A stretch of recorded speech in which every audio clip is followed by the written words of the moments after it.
I suppose I should think of some famous last words. How about let battle begin? Bem-vindo ao DWBRcast, o seu podcast de Doctor Who. Eu, como sempre, sou o seu host, Fred Pavão. E ao meu lado, para comentar esse episódio incrível que a gente teve essa semana, tem ela, que enche meus corações com canção todos os dias. Que, inclusive, hoje merece a canção especial porque está de aniversário. Sempre vou lembrar isso para todos. E que ganhou um baita de um presentão hoje de novo.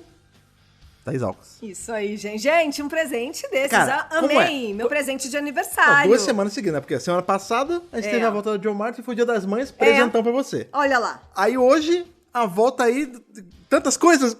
Gente, eu chorei, tá? Olha, um spoiler já aqui. Fala pra gente, que eu acabei não falando do título, qual é o episódio que a gente veio aqui alegremente revisar hoje? Hoje é dia de revisar The Interstellar Song Contest. O concurso de canção interestelar. Festival da canção. O Eurovision espacial. O Eurovision do espacial. Futuro. Um episódio que, assim, todo mundo tava esperando por conta do lance do Eurovision. Claro, que é hoje. Que é hoje, inclusive, É que tá hoje. rolando. Que é divertido, Eurovision e tudo mais. Só que tinha muito mais. A gente não tava esperando algumas voltas, algumas às vezes tava esperando de jeitos diferentes. Eu vou te falar, Tinha cara. coisa que tinha rumor, tinha coisa que ninguém sabia. É impressionante como essa temporada, estou cravando aqui, como essa temporada está só numa guinada, tá indo só pra cima, não tem... Só pra cima. E assim, não é impossível um fã que ama a série mesmo, que ama o que a série representa e ama a lore que foi se criando com décadas e décadas de série, conseguir achar ruim o que a gente tá vendo nessas semanas. Eu tô muito feliz de ser repetitivo e falar, meu Deus, que episódio bom aí pela terceira, quarta semana seguida. E que temporada boa, consistente, cada vez melhor, assim, não tem discussão, né, gente? Esse episódio, ele tá sendo aí uma alegria pra pensar que eu tenho que lembrar as coisas dele, e vai ser muito bom poder revisar com vocês aí, entoando toda a nossa alegria com uma bela música. Não, meu Deus, não, essa não. A música bizarra, mas a gente vai falar disso, Eurovision tem música bizarra também. Vamos só beber aquela aguinha pra limpar nossas vozes, fazer nosso treinamento vocal tal qual ganhadores do Eurovision, e a gente já volta pra falar de The Interstellar Song Contest. Vamos lá!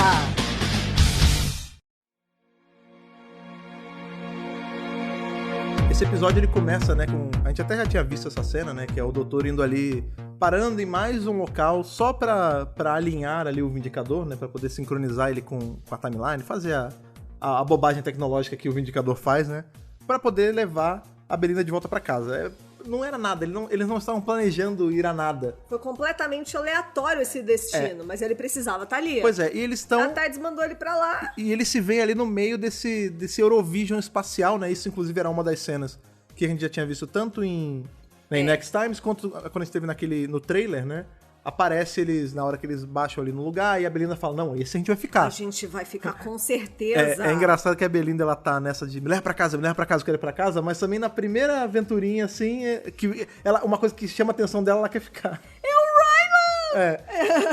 Isso é uma das coisas incríveis, né, que tem nesse episódio. A gente tem tá sendo inserido personagens que são eles na vida real, mas uma versão ficcional, né? A gente tem um monte de cameos aqui. A gente tem o próprio Rylan, que ele apresenta, assim, né, lá as semifinais do Eurovision. Ele é um dos apresentadores do Eurovision, A né? gente tem o Graham Norton, que é o Graham Norton, O Graham pra quem Norton não fazendo sabe. o Graham Norton. Ele é um entrevistador, acho que o mais famoso Apresentador também, hoje, né, do Reino Unido. Então, assim, são pessoas que estão diretamente envolvidas com o Eurovision fazem o cameo aqui neste episódio, né? que homenageia o festival, né? Não só o Eurovision, mas com cultura britânica de forma geral, Geral, né? lógico. O Graham Norton, inclusive, ele ajuda muito a levar aí a palavra do Reino Unido pro mundo, né? Com certeza. Ele entrevista a gente de tudo que é lugar. Ele tem grandão. o programa dele, né? E é legal que ele vai fazer... Todos os doutores já passaram por lá, pelo programa dele. Todos de agora, né? Eu Dos acho, modernos, sim. Não, dos modernos. Ele é um entrevistador, ele não é um Jô Soares, porque não é no 101. O programa dele leva um grupinho de pessoas e é muito legal. Modelo. É sempre muito bom. Mas é muito legal, assim, ele vai vir como um holograma logo depois no episódio, né? Ele, inclusive, é quem dá as más notícias aí sobre como o planeta morreu, enfim. Mas o Rylan é legal que ele é ele mesmo, né? Não é uma versão dele, não é um holograma. A gente vê que ele tá... A cada Interstellar Song Contest, ele é descongelado e levado pra apresentar e depois devem congelar de novo. Eu adoro que ele sai da câmara de criogenia direto pro palco, assim. Tipo, e aí, tudo bem? Cabelo, dentes, tudo certo. Que ano a gente tá? Que planeta a gente tá? 2925. Então vocês veem, a gente tá bem no futuro, não estamos na Terra, estamos nessa estação espacial e tudo mais. E a gente tem aí Belinda e o doutor roubando um camarotezinho pra poder assistir o concurso, né? A tarde estaciona ali, eles ficam de boa assistindo, ele vai contando pra ela o que é o Interstellar Song Contest, né? Que é fazendo a aproximação aí pra ela de que é um Eurovision espacial e tudo mais. E na plateia, ali junto com todo mundo, está uma pessoa que a gente tá esperando ver já há um tempo, né? Novamente. Todo episódio a gente fica esperando ver ela de novo.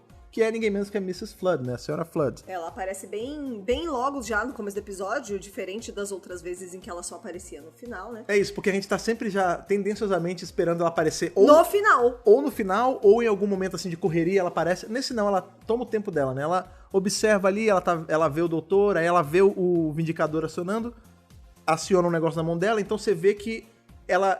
Eu entendo assim, né? O Vindicador é o que tá fazendo ela achar o doutor mais fácil agora nesse inteirinho que a gente tá tendo essa temporada, né? Ele é tipo um rastreador, que ela encontra o doutor através dele. Ela mexe ali no gadgetzinho dela. Ah, tá pronto. Ótimo, maravilha. Uvas.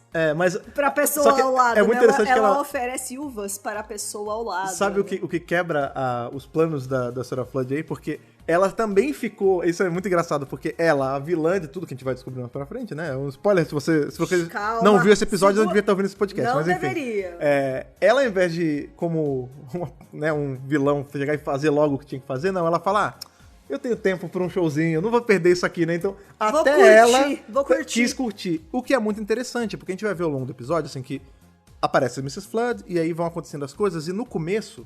a gente fica tendenciosamente achando que ela é a causa de tudo, né? Porque que a gente vai ver? A gente vai ver ali que nos bastidores do concurso, né? Do concurso interestelar e tudo mais, tá rolando um lance com os drone guards, né? Aqueles seguranças robô. Que parece o Kamen Rider. Lembra um pouco o Kamen Rider, né? Algum Kamen Rider. Eles começam a agir esquisito ali, né? Porque a gente vê que tem a dupla, né? O casal que era o dono do lugar onde o doutor e a Belinda estão, né? Eles estão tentando entrar pra poder fazer, né, pra poder assistir o negócio, porque eles são super fãs e tal, e eles não estão podendo e os guardas começam a agir esquisito. Então você já começa a associar automaticamente que, tipo, beleza. Tem caroço nesse ângulo. O que tá na minha cabeça? A Senhora Flood claramente é a vilã, isso não tem dúvida, tanto que a gente vê ela soltando o vilão do outro episódio e tudo mais, então, ok, tá cimentado aqui que ela é a vilã, a gente não sabe quem ela é ainda, mas ela é a vilã. Então, se tá acontecendo coisas, vilanias aqui nesse episódio, coisas erradas, claramente a culpa é dela. Só que não. Na verdade, isso é uma coisa que eu amo quando o Dr. Who faz isso, né? A gente tem uns personagens sendo só peões nesse jogo que já tá sendo jogado sem eles, né? Tipo, já tava rolando um lance ali, né, nesse contexto do Interstellar Song Contest, que tanto o Doutor quanto a Senhora Flood não tinham controle nenhum. Eles só estavam no meio... Eles pararam casualmente no meio da confusão. Por sorte, foram parar nesse lugar. Por azar, né? Por azar. Bom, mais ou menos. A tarde sempre leva o doutor onde ele precisa estar. Sim, de fato, mas e aí por conta disso, né, a Senhora Flood acaba indo na cauda, né? Porque ela está perseguindo ele. Mas é isso, mas é legal ver que ela, a vilã, que tá arquitetando muitas coisas que a gente sabe aí, foi pega no meio de uma casualidade, né? No meio de uma treta que não era nem dela, nem do doutor, né? E logo no começo do episódio a gente vê que um dos patrocinadores desse grande concurso musical é o tal do Pop Honey. Então, temos aí mais uma referência a pop, mas não é a pop que a gente tava esperando. Então, é isso. Isso é mais um mistério que veio agora de última hora no último episódio, né? No Story in the Engine. Que é a volta da Pop, da Capitã Pop, a personagem, aquela menininha, de novinha, Space bebezinha. Babies, da primeira temporada. Isso, que agora apareceu pela segunda vez em The Story in the End, aquela menina, a gente até comentou no podcast passado, né? A menininha que aparece misteriosamente ali pra Belinda é a Capitã Pop de Space Babies, o primeiro episódio da primeira temporada com o Chute, que inclusive foi muito criticado, é um episódio que ele não é tão bom assim em comparação aos outros, mas tá lá. Ninguém sabe por quê, que é a Pop, inclusive a atriz é a mesma e tudo mais. E no episódio seguinte a gente tem esse lance de mel de papoula, né? Ou mel pola, como ficou na legenda e tal. Mais pra frente a gente vai ver no episódio que não tem ligação direta com a Pop, mas sim com a pessoa Pop, mas sim com a flor Pop, né? Que é a papoula. É a própria papoula, né? Eles são os... Mas eu não acho que é à toa. Não é à toa. Também acho que não, né? Eles são os patrocinadores e o lance é o seguinte, que a gente vai ver mais pra frente, que o ponto central desse episódio, o grande vilão aí que está fazendo toda essa confusão é o Kid. E o Kid é uma pessoa do planeta Hellia. Então, esse episódio, assim, a gente entrou no episódio achando que ele ia ser só uma grande alegoria ao Eurovision, e foi também. Claro que mas sim. ele também é uma grande alegoria a povos marginalizados, né? Isso. Povos que são extremamente... Uma coisa que o Dr. Who faz muito bem, né, eu acho. Sim, usar de ficção científica, porque, inclusive, esse episódio tem isso, né? Ele é um episódio cru de ficção científica, né? É muito sci-fi. Ele tem um cheirão de Dr. Who de sci-fi. É isso, ele tem... Exatamente, ele é uma coisa que só Dr. Who sabe fazer muito bem, que é... Não, assim, devem ter outras franquias que fazem, mas Dr. Who faz muito bem, que é você usar desse sci-fi purão pra fazer comentários com a vida real e fazer brincadeiras com coisas da vida real também, ao mesmo tempo, sem quebrar o equilíbrio, sabe, da coisa toda. É muito legal, muito bem trabalhado, eu acho. Então, assim, o grande vilão desse episódio, quando a gente para pensar, é o preconceito com povos marginalizados, né? A gente tem esse povo desse planeta, são os Hellions, né?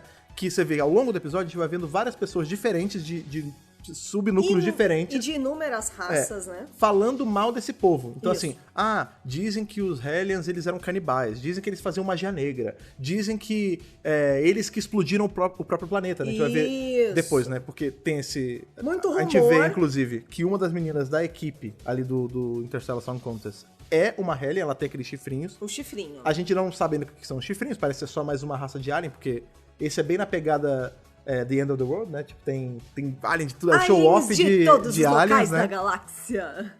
E aí tem essa menina com chifre, e você vai ver que o Kid, né, que é o vilão principal do episódio, ele também tem chifre, e a gente vai descobrir que eles são da mesma raça, inclusive por isso que ele teve tanta facilidade de entrar ali.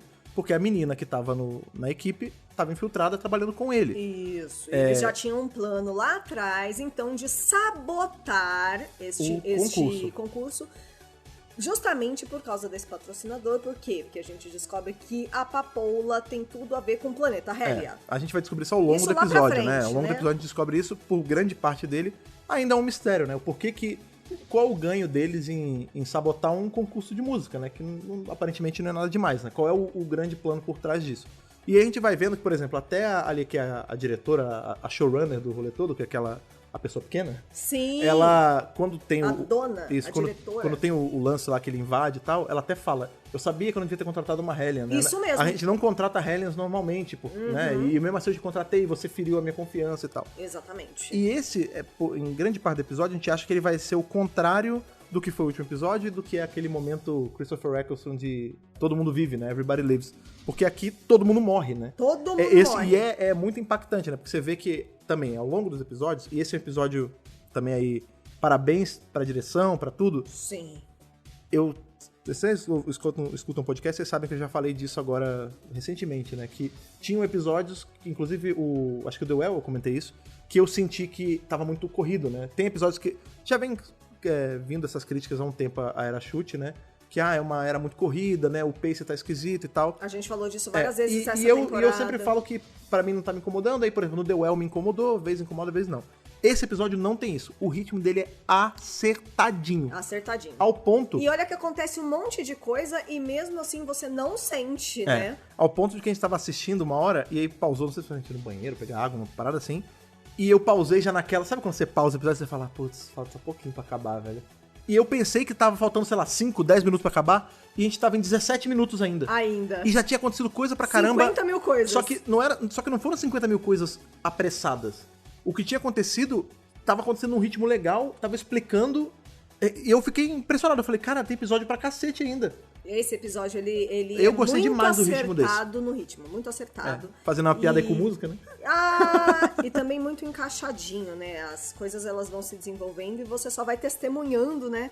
Tudo aquilo é muito gostoso de ver. E, claro, como a gente tá falando de um episódio que homenageia o Eurovision, a gente também tem música. Sim. Muita música. Então, por exemplo, dado momento, a gente chega lá e agora quem vai se apresentar é a Liz Lizard. E aí vem a garota lá vestida de A Laura Lagarto, sei lá qual é ela a tá com uma tradução. sainha arco-íris, assim, adorei, inclusive, a roupa dela. Que, inclusive, essa atriz é a mesma que faz a Goblin lá, que canta a música He's do the Goblin Goblin King, he's the Goblin King. Lembra da gnominha, duendinha, goblinzinha ali do de Natal? É a mesma atriz que faz. Aí Só que agora é depois- ela mesma, né? Não é Isso. só voz. A gente tem também aquele outro ato musical maravilhoso. Vamos lá. Eu não sou o Euroviseiro, assim, mas, assim, é de conhecimento geral que o Eurovision, ele tem essas coisas meio peculiares, músicas muito esquisitas, porque como é livre, né, você pode submeter o que você quiser, tem desde músicas tipo Lorde, Gente, aparece né, de Rock tudo. and Roll Hallelujah, Rock and roll. que ganhou, Tem. até tipo a música da galinha louca aí, que é o que fica, né, que o Davis inclusive fala que, eu fiquei É uma cantarolando referência. essa música há um tempão. né? Dugadu. Dugadu. E tem também momentos em que, por exemplo, a gente vê que uma das grandes estrelas desse concurso é justamente a principal, a cantora que vai ajudar a Belinda, né? Isso, que é a Cora. Isso. E ela a música que ela submete pro programa é uma música ridícula, tipo, meus pés grandes, Meus olha, pés olha como meus pés são gigantes. gigantes. Só que com um ritmo mó legal, isso, na moral, assim, com o pouco que eu entendo de Eurovision, eu não entendo tanto assim, é muito Eurovision, né? Tipo, Isso é muito Eurovision. Letras esdrúxulas com arranjos incríveis, sabe? Ridículo. E passa por algum motivo. Gente, não tem condição. Eu acho que isso é parte da brincadeira do Eurovision, do show, né? Não, eles conseguiram montar um Eurovision fake muito perfeito. Uma coisa assim. que eu gostei, assim, o episódio não fala do Eurovision, né, diretamente, mas quando a gente viu o Unleashed, é abertamente colocado que é um Não, Eurovision no espaço, eles total, falam, né? total. Então, assim, é uma referência que apesar de não estar falando Eurovision lá na hora, não tem dúvida nenhuma que é Eurovision, inclusive eles falam, eles remetem a isso, as redes sociais da BBC já falaram também. Sim, e Não hoje tem dúvida, é o né? dia da final do Eurovision, então não é à toa que esse episódio foi feito justamente pra isso. E eu acho o timing certinho, O né, de ser com a timing. final do Eurovision e tudo mais. E eu acho interessante, né, porque a era do chute também, isso é uma outra coisa, ela é uma era marcada por música, né? Inclusive, muita gente criticou isso, né? É porque tem que ter tanta música e tal. Particularmente, isso não me incomoda em nada. Eu acho que Doctor Who tem espaço pra brincar com isso quando quer, quando é feito direito. E nesse episódio, eu não consigo... provavelmente vai, né? Porque fãs de Doctor Who sempre vai ter um outro que vai reclamar de alguma coisa. Sempre tem.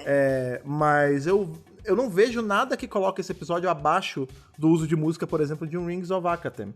Que a gente tem ali no final do Rings of Akatem, a gente vai ter a menina Um número cantando musical. Wake Up, porque é lindo. É lindo. E aqui a gente vai ter no final desse episódio também a Cora cantando uma música na língua nativa do planeta dela, ali dos Hellions e tal. E é muito bonito, apesar de ser uma letra com uma língua que não existe pra gente, né? Mas é muito bonito. É muito Então, lindo. assim, a música tá sendo muito E bem... emociona todo mundo, inclusive aquelas pessoas Inclusive que a audiência. tinham preconceitos contra os Hellions. A gente tá super se adiantando aqui, mas, mas se olha vocês só a assistiram, surpresa. vocês já sabem. A Cora é uma Hellion também. Ela também é uma Hellion. Ela é irmã da menina que se infiltrou ali. Mas enfim, o lance do Kid, ali só voltando para os acontecimentos do episódio, eles conseguem, né, fazer uma coisa... O plano maligno mesmo deles, eles estão tirando a bolha de proteção dessa estação espacial, porque o doutor até explica pra Belinda, né? A gente não tá na Terra, a gente não tá em lugar nenhum, a gente tá no meio do espaço, boiando no espaço.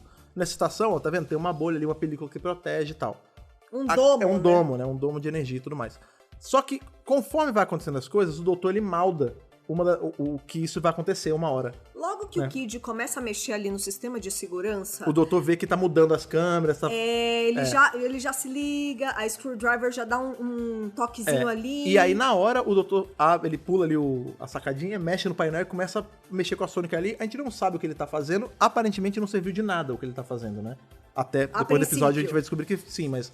Aparentemente não tá fazendo nada, né? A Belinda até fala, pô, você tá perdendo o show, né? Você presta atenção aqui. Presta atenção, vamos assistir. E o grande lance é que eles desligam essa proteção e como eles estão no espaço, todo mundo Morre. sai, né? Everybody dies! E o lance a gente sabe que esse é um programa, né? Que tá sendo assistido não por milhares, não por milhões, não por bilhões, por trilhões de pessoas. Trilhões. Não tem trilhões de pessoas ali no auditório, né? Mas tem trilhões de pessoas assistindo. E o fato auditório tem por volta de 100 mil, mas os trilhões é que tá sendo televisionado. Televisionado, né? E o plano do Kid envolve toda essa galera que tá assistindo, porque ele vai ver mexer as justamente no sistema de TV de qualquer pessoa que esteja assistindo vai ser afetada. É isso, tem duas camadas, eu vejo assim, esse plano dele. A primeira é que, tipo, Matar quem já tá lá. isso tudo tá sendo televisionado, então imagina, né? A gente sabe, depois ao longo do episódio, a gente vai descobrir que tem um delayzinho, né, na transmissão. Então, por exemplo, o que aconteceu ali na hora que todo mundo vai boiando pro espaço, não tem nem como a polícia vir ajudar. Porque ainda não chegou a transmissão pra eles. Isso. Né? Então, assim, parte do plano desse cara é assassinar todas essas pessoas ao vivo. Incluindo o Rylan, né? Que ele, Sim. quando ele vai pro espaço, ele congela, ele fala, não, de novo não. Ele de novo congela. não acredito. Então, assim, ele ia televisionar tudo isso pra meio que expor o evento ao ridículo, né? O patrocinador, o ridículo. E depois usar do gadget dele ali, com as Delta Waves, pra matar todo mundo, porque ela ia soltar uma onda de som que é mortal, né? Exatamente, é uma coisa sônica que ia pegar nos televisores ali, o seja cara lá é um terrorista. por onde você esteja assistindo, vai pegar, tanto que o doutor tem uma hora que ele sofre esse baque boom, sonoro. Esse baque sônico aí. E é isso, ele quer matar todo mundo, é isso. Ele quer matar todo mundo, a gente vai descobrindo ao longo do episódio o porquê, né? Porquê. Qual é a justificativa dessa vingança dele, né? E a gente vai descobrir, né, que, assim, primeiro, né, na hora que sobe todo mundo, que ele mata todo mundo mesmo vai no rolê. Então, por exemplo, por boa parte do episódio, a gente fica naquela de, pô, a senhora Flood também foi. Com certeza. Porque ela tava na plateia e ela foi levada pra cima. Foi, não sobrou ninguém Durante o episódio, eu fiquei assim, tá, mas se ela for a Honey mesmo, se for qualquer outra senhora do tempo, ou se ela for um ser mágico, ela deve ter usado a TARDIS ou um teleporte, alguma coisa, talvez ela esteja em segurança. Mas fato é que todo mundo vai lá pra cima, incluindo o doutor, a Belinda e a TARDIS. O que salva a Belinda só é o fato que na hora que ela é sugada, ela mete as costas no teto do lugar. E ela acaba ficando presa tempo suficiente pra outra Hellion, que trabalha ali no Eurovision, ela aperta o botão pra fechar todas as câmeras, né, todos esses pods ali, esses camarotes. Por quê? Justamente por causa da Cora. A gente vê que ela tá olhando a Cora, e ali já me levantou um pouco as suspeitas. Tipo, beleza, ela tem uma relação... Por que ela quer proteger a cantora, né? Pois é, qual é a relação da cantora com ela, dela com a cantora? Inclusive, a diretora ali, geral, nota isso também, fala assim, ó, você ainda pode ajudar essas pessoas, eu vi que você salvou a Cora, por que você fez isso, tal, tudo mais. Tentando lidar ali com o lado dela mais humano, pra ver se consegue... parar chegar ao terrorismo, coração. Exatamente. A Belinda fica presa no pódio, o doutor vai embora e a TARDIS também. E o doutor, Toda ele tá... vez que a TARDIS some, dá um medo, né? eu fico bolado. Eu fico assim, ai, porque a TARDIS sumir, ela não é só a sua casa sumindo, que é a casa deles efetivamente, né? Mas é um instrumento de transporte, a proteção. Porque na hora que começa a apitar as coisas todas, na hora eu falei, corre pra TARDIS, vai pra TARDIS. E não dá tempo, né? E a TARDIS, ela acaba sendo levada como qualquer outra pessoa, apesar de ser uma pessoa, né? Ela acaba sendo levada ali como qualquer outra coisa pro espaço. Exatamente, porque o Kid, quando ele faz isso, ele desliga a tal da concha da Mavidade. Olha só a Mavidade aparecendo aí de novo. Ela é falada várias vezes nesse episódio, né? No lugar de gravidade, Mavidade, quem não lembra, esse foi o lance lá com os especiais de 60 anos, né? Isso, começou lá nos O especiais. 14º e a dona mexem sem querer com a palavra e agora tudo é Mavidade. E até agora não desfez. Então, assim, a gente está vendo a palavra Mavidade sendo usada desde o início da Era Chute. Desde antes, né? Na verdade, desde a era do Tenant 2. Do 14º. E agora, assim, tipo, Joy to the World teve Mavidade. Esse episódio falou 1000 vezes de Mavidade também. Então, não desfez ainda. Tem que desfazer, Davis. Aqui, ou se vai ser uma coisa que não vai ficar aí pela continuidade dos eventos, né? Mas, enfim. Acho que não. Acho que vai ter uma hora que vai desfazer tudo, só não sei como. Isso. Mas ponto é que agora o doutor tá no espaço congelando. E a Belinda, ela ali tá a salvo, né? Ela acaba se juntando com a Cora e com, acho que o agente dela, ou o companheiro dela, sei lá. E ela vai ficando desesperada, porque ela fala, pô, morreu todo mundo, a TARDIS foi embora, o doutor foi embora, não, ele era incrível, maravilhoso, mas agora eu tô presa aqui. Meus pais estão lá me esperando, eu nunca mais vou voltar. Meus pais estão me esperando, eu não tenho como, eu tô presa aqui pra sempre, eu não sei nem onde eu tô. Aí a Cora, não, tá em tal lugar. Ela falou, tá, mas aonde é isso? O que é isso? Eu não... Você vê o desespero nela, né? Fica na galáxia não sei das quantas, não sei do que das quantas. Ela, mas eu não sei onde fica isso, moça. Então, assim, por boa parte do episódio, a gente vê que a Cora e o cara, eles viram meio que os companions da nossa companion, né? Eles que estão juntos dela. E o doutor tá lá, a deriva, boiando, né? Vulnerável de tudo. A gente vê que, inclusive, ele tá congelando. E numa hora lá que ele tá no meio, que você vê que a crosta de gelo tá fazendo nele, né? Já pegou, ele tá sendo congelado. Pá, 16! Foi o que eu defendi, inclusive, na hora ali do episódio.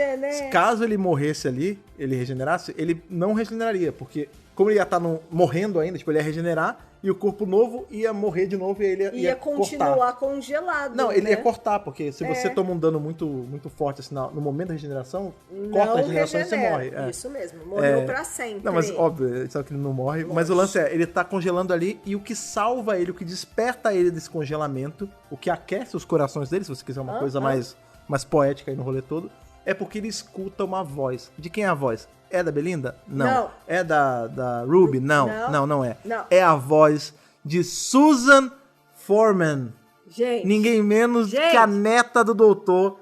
Cara, meu Deus do céu, eu velho. chorei. Eu vou te falar. Eu chorei. A gente tá, e eu acho que a série ela fez um trabalho excelente com isso, assim. Sem precedente o que foi feito, assim.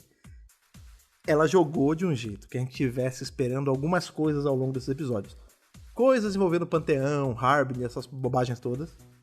E a porra da Honey. Porque a gente tá com a Honey catucando a nossa cabeça a era já. Tipo, E essa coisa assim, da teoria toda- da Flood ser a Honey. toda personagem proeminente que aparece em Doctor Who sempre, possivelmente, é 3 pessoas pro fandom. Ou é a Susan, ou é a Romana, ou é a Honey. Ou é a Susan, ou é a Romana, ou é a Honey, ou é a River. Ou é uma nova Missy. É sempre um rolê assim. É isso. Então, assim, a gente tá tendenciosamente achando que vai ser uma dessas, só que de um tempo pra cá, tá sendo muito batido na tecla esse lance da Honey. Então, Mrs. Flood é a Honey. Flood tem a ver com chuva é um anagrama de Honey. Tem o lance da A Belinda Chandra, que tem é a Honey Chandra já em Sarah Jane. que não é a Honey, mas o sobrenome é igual e a palavra é igual. Então, assim, o que a gente tá esperando? Vai ter a Honey vai fazer alguma coisa, a Honey vai fazer é agora que a gente vai saber que a Mrs. Flood é a Honey. O Davis falou pra gente não pegar spoiler, porque é óbvio que é isso. Então, assim, eles desviaram toda a nossa atenção pras coisas da Honey e em extensão do Panteão. E do nada vem a Susan. Neida. E assim, a Susan já havia sido citada na era do chute, né? A gente vê ali no Sim. Devil's Cord, principalmente, né? Uhum. Que ele comenta, não, tem a minha neta, enquanto a gente tá aqui, a minha neta tá ali. Isso. No meu passado, eu tô ali com a minha neta e tudo mais. E assim, e a volta da Susan é uma coisa muito esperada pelo fandom, de forma geral, desde sempre, né? Porque o que a gente tem com a Susan? Susan, pra quem não sabe, não começou a série clássica ainda, sempre fica o nosso convite, por favor, comece a série clássica e comece do começo. Comece pelo Primeiro Doutor, que é muito divertido essa era dele. Unearthly Child. Inclusive, temos não um, não dois, mas todos os arcos do Primeiro Doutor revisados Sim, aqui. tem muita Susan já no podcast, gente. Pois a Susan é essa companion, que é a neta do doutor, a primeira companion, foi quem saiu de Gallifrey com ele pra explorar o universo ali. Isso. Que voou Boa Tardes com ele e tudo mais. E ali, quando a gente chega no episódio da Dalek Invasion of Earth, né, ela fica pra trás, né? O doutor deixa ela pra trás e fala assim, não, você precisa viver sua vida, você é uma jovem, eu sou um velho, fica aí, um dia eu volto, né? One day I shall come back. Until then, there must be no tear, no regret. O discurso dele, né? Fica aí, mostra que eu não me arrependi, mostra que tem potencial e tudo mais. E o Primeiro Doutor vai embora e ele nunca volta pra resgatar ela, né? A promessa dele de One day I shall come back não é cumprida, apesar de a gente saber que ela vê ele em outros momentos, né? A Susan, ela ainda volta na série clássica. Sim. Muitos anos depois, Sim. ali em Five Doctors, né? Especial de 20 anos da série. Em Five já Doctors. é o quinto doutor já. Isso, o que acontece? Em Five Doctors, a gente tem ali o quinto doutor sendo o principal, né? Mas os doutores são abduzidos de suas linhas do tempo e são colocados ali no jogo de Hasselhoff e tudo mais. O primeiro doutor, quando ele é puxado ali do tempo dele, pro primeiro doutor são eventos depois da saída da Susan, ele já tá sozinho. E pra Susan é muito depois, porque a gente já vê que já é uma Carol Ford mais velha. Então o que a gente aprende ali? Que ela viveu a vida dela na Terra, ela casou e tudo mais, e ela foi abduzida da onde ela tava pra poder ser a companion do avô dela de novo, ali do primeiro doutor. Então, em tese, esse I Shall Come Back já aconteceu. Ela já, não só com o primeiro doutor, como ela também conheceu o segundo, o terceiro e o quinto nessa brincadeira. O quarto tava preso aí. É uma tretinha esse quarto aí. Então, assim, ela já viu o doutor outras vezes desde da separação deles. E quando a gente coloca em conta aí o universo expandido junto dos áudios do Oitavo Doutor, o Oitavo Doutor, principalmente, é muito importante pra tudo que acontece com a Susan, né? Spoilerzinho de leve, né? A Susan, ela eventualmente vai ter um filho, e esse filho chega a viajar com o doutor. Então o doutor, ele é um dos companions do Oitavo, né? Que inclusive o ator é o filho do Paul McGann. Olha só que legal. Mas ponto é que o bisneto do doutor conhece o doutor, já viajou com o doutor, então assim... A Susan, nesse momento, a Susan mais velhinha e tal, ela já viu o doutor outras vezes. Sim. Como a série vai explicar isso tudo, se ela vai mencionar Five Doctors, se ela vai mencionar as coisas com o Oitavo, a gente não sabe. A gente sabe que a série de TV ela tem uma dificuldade de endereçar eventos de universo expandido, principalmente, né? Mas vamos aí, vamos esperar o melhor. Mas fato é que, de algum jeito, ela conseguiu se comunicar com o avô, e as visões que ele vai tendo são visões dela na tarde dele. Exatamente. Então, o que assim, me parece é que, assim, eles têm uma conexão meio que telepática mesmo, né? Uhum. Ele está ali no É o amor. É o amor. É a ligação do amor. Amor de família mesmo, Até né? porque a gente tem que lembrar que esse doutor, ele já tá com a pulga atrás da orelha da Susan desde o finale da última temporada. Porque ela foi Por conta citada. da Susan Twist, e aí ele ficou naquela de, será que ela é a Susan, a minha Susan, e aí ele pergunta pra ela e não é, né? Na verdade era o Sutekh brincando com ele, né? Mas ponto é que a Susan tá martelando na cabeça dele há um tempo. Desde a época do 12º, na verdade, a gente vê que ele cita bastante a Susan. Era o que eu ia falar. A gente achou que ali na mesa. Era Moffat, ela poderia aparecer, porque quando ele começa a viajar com a Bill, né, ali na Era Capaldi, a gente vê uma foto da Susan na mesinha dele da universidade onde ele dá aula, então a gente acha que ela vai aparecer, no fim ela não aparece, e o tempo todo eu tô pensando assim, gente, usem logo a Carol Ann Ford, ela já tá super velhinha, vocês vão perder a oportunidade. Ela tá na casa dos 80 e tantos já. E aí, quando ela aparece aqui, é muito interessante, porque ele está no momento de muita vulnerabilidade, ele está meio que quase morrendo, e ela é a voz, parece que é uma conexão telepática, de fato, entre os dois, que ela fala, avô, venha, né? Volte, grandfather, come back. E aí então é muito interessante que é ela quem puxa ele, e na hora, né? É engraçado como o chute, né? Imagina, é o chute gato, já é um outro ator, nunca viu a Carol Ann Ford na vida, assim, mas ele imediatamente sabe que é a neta dele, que ele ama muito. E é muito engraçado a gente ver que, tipo, a neta já é uma velhinha e o avô é um cara um jovem, mais novo que eu. Super, né? Então é muito interessante, assim. Depois a gente assistiu Unleashed e, assim, é um presente que não tem valor, assim, porque... Foi um bom presente de aniversário? Nossa Senhora! Porque a Carol Ann Ford, primeiro, que lucidíssima. Sim, 80 e pouco maravilhosa, hoje em dia não é tão velho, mas... toda fofa, muito gentil. Muito afim de estar lá, né? Muito, e ela conta que foi na premiere ali dos especiais de 60 anos que ela conheceu o Davis só agora, depois de todos esses anos. Ela nunca tinha encontrado com ele. E né? assim, aí o Davis pergunta pra ela, você gostaria de voltar? E ela, é claro que sim. E ele fala, então tá, então você vai voltar, vou fazer você voltar. Todo mundo que passa pro Doctor Who meio que vira a série da vida da pessoa, assim. Com Salva certeza. alguns casos, né? Mas no geral, ainda mais na série clássica, você vê que os caras são muito apegados a isso, porque foi o que construiu a carreira deles, foi o que deu fãs pra eles, foi o que deu essa sensação de série que é uma familhona, sabe? Porque os companions são amigos, Sim, os doutores são amigos de todo mundo também. Todo mundo vira uma grande família, Essa né? família é muito unida e também muito oriçada. Muito oriçada. E aí a gente tem ela oriçando os corações do doutor ali, que é o que ele precisa pra poder ficar lúcido ali um segundo, pegar o canhão de confete que tinha sido usado ali no... Muito convenientemente do lado dele. E ele usa ele pra passar de volta pra onde é seguro e tudo mais. Só um parênteses sobre esse lance da Susan. Tem um lance, né, que a gente tem sempre que estar preparado pra isso. Porque agora, o que tá na nossa cabeça? Beleza, a Susan apareceu, vai ter que ter uma explicação do como ela apareceu ali, ela vai aparecer nos próximos episódios e tal. Mas pode ser, por mais que me doa dizer isso, pode ser que ela tenha aparecido aqui só como esse elemento de, tipo, o que tá fazendo o doutor acordado, tipo... Puxar ele de volta. Esse amor que ele sente por ela, essa vontade que ele tem tido ultimamente de vê-la, foi o que despertou ele. Às vezes não é a Susan mesmo que tá fazendo isso, é só o subconsciente dele falando assim, olha, a Susan ainda te espera, acorda, sabe? E usou da imagem dela pra despertar ele. Pode ser que seja isso, pode ser que nos próximos 2 episódios a gente veja a Susan de novo. Eu realmente espero que sim. Eu espero que sim também, mas também se não rolar, tá tudo bem por mim. Eu acho tá tudo bem, mas vai doer, mas... Eu acho que foi bonito. Voltou, foi um momento muito bonito dela puxar ele pra realidade de volta. Para o mundo dos vivos. Foi muito bom, foi muito legal. E aí você vê que ele cai ali justamente com os companions de ocasião dele, que é o casal. Já quero. Que é o Gary e o Mike, né? Eles ficam... Eles são gostáveis muito rápido, né? Eu quero eles pra comer. Gary e Mike pra comer. Eles são os companions desse episódio, né? Sim. E aí ele ganha esse núcleozinho de ajuda ele ali, né? E é muito interessante, porque um dos caras, né? É o Gary ou o Mike? Eu não lembro. Enfim, não sei. Um deles é enfermeiro, né? E aí ele pega ali, ele tá avariado e tal, pega o kit de primeiros socorros. Ele pega e já vai ajudar o doutor. E ele passa um scanzinho que tem no kit, assim, pra ver o doutor. Ele fala, 2 corações, pô, cara exibido e tal. Cara exibido. Ele também tem um sistema de desvio de respiração, então... Você vê que, por que é importante falar isso? Porque alguém pode questionar assim, porra, como é que o doutor conseguiu sobreviver no vácuo? Como é que... Enfim. E aí isso já seria uma explicação, né? O corpo do doutor, a gente às vezes esquece isso, não é igual a um corpo de humano. Não é só 2 corações que são diferentes, né? Os órgãos são diferentes de forma geral. Ele é um outro ser. Muda né? tudo, como né? O próprio doutor do chute já falou, né? Uma forma de vida evoluída, né? Isso. É diferente do humano. E aí ele ajuda, né? Eles ajudam o doutor a recobrar a consciência. E aí a gente vai descobrir, o doutor vai contar, que na verdade essas pessoas não estão mortas, né? Porque ali nos últimos segundos, quando ele foi mexer com os aparatos ali do sistema do satélite, onde eles estão, ele conseguiu ampliar, né, o campo de gravidade. Então, por conta disso... De mavidade, perdão. Por conta disso, as pessoas estão se ingrando ali numa bolha segura. Tipo, eles estão congelados, mas é como se eles estivessem em suspensão. Eles não estão congelados no espaço. Então eles ainda aí você já pode é como se tivesse uma pensar atmosferinha segura ainda pra que eles. o Everybody Lives vai rolar. A gente espera, ótimo. pelo menos. E esse casal é muito legal, porque eles são muito úteis pro doutor.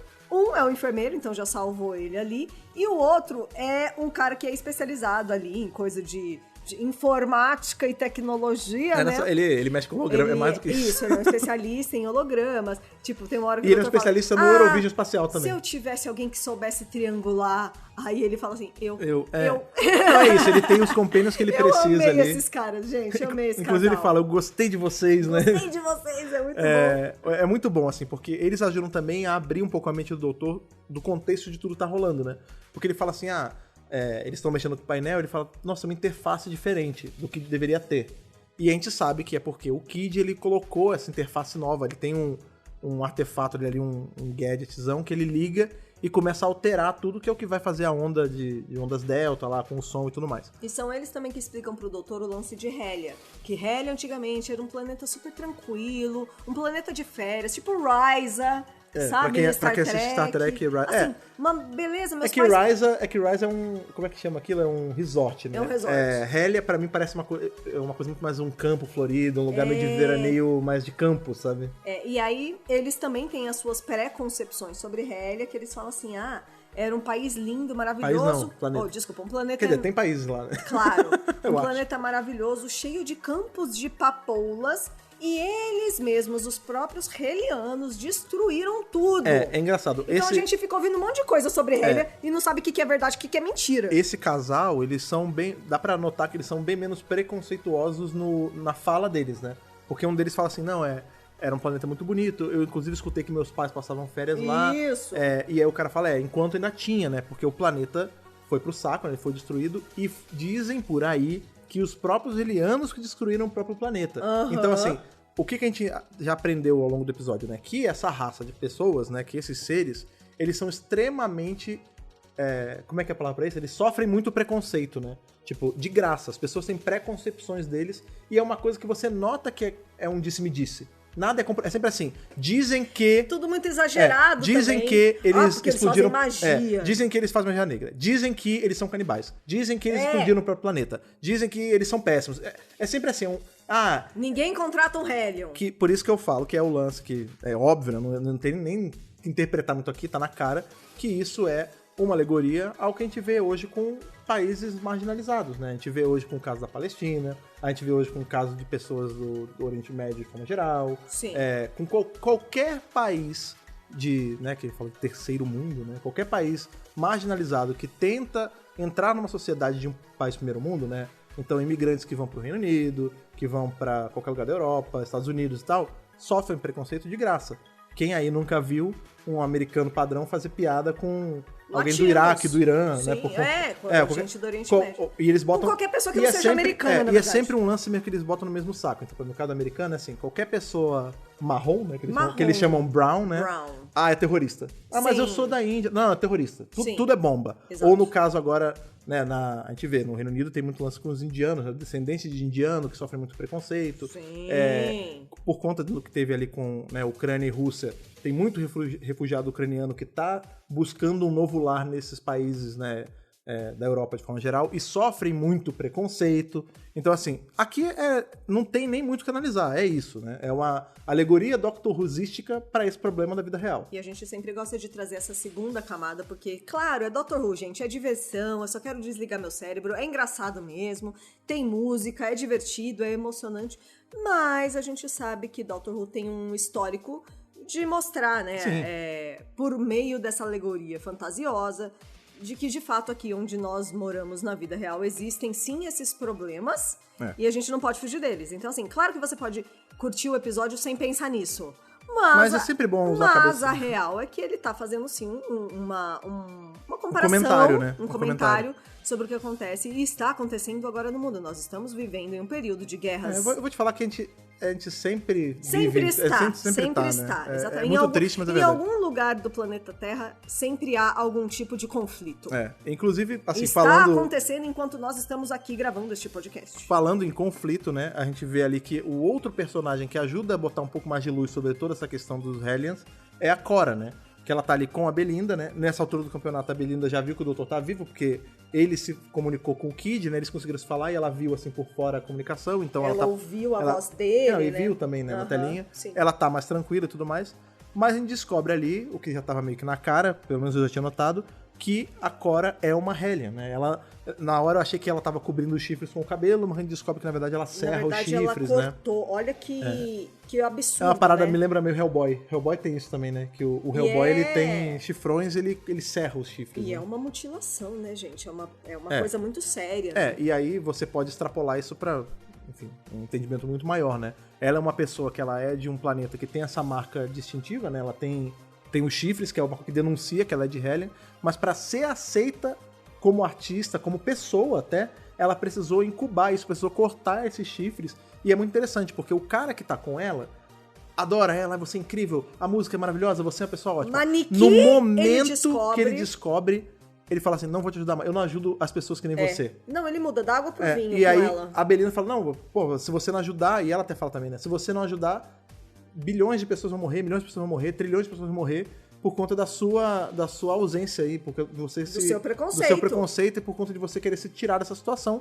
Só por conta disso. Tipo, há um segundo eu era uma pessoa como todas as outras, e agora só porque eu vim desse planeta, você tem um preconceito absurdo comigo. Tipo, por quê, entendeu? E, de novo, a gente sabe que isso é o que acontece na vida real também, dadas as devidas proporções de planetas não sendo planetas, nem países, enfim. Mas certeza. Enfim, a gente descobre então que isso é o motivo do porquê que a menina salvou ela ali, porque ela é uma irmã, né? Ela é do mesmo planeta, ela é uma pessoa que deveria estar aliado aos propósitos deles e não participando desse concurso, que é o grande vilão, né? Isso. A gente descobre que o patrocinador principal desse concurso é justamente a galera dessa fundação, dessa corporação, obrigado, que é quem é dono do leite de papoula. Leite não, do mel de papoula. O mel de papoula. O mel de papoula. Exatamente. E a gente descobre que o que acontece? A corporação comprou o planeta Hellia para explorar os seus campos de papoula para vender o mel. O sabor do mel. O sabor do mel. Que é isso? Hellia basicamente é o que a Cora fala, né?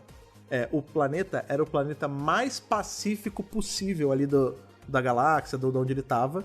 E ele tinha esse lance com os campos de papoula, era a coisa mais conhecida dali.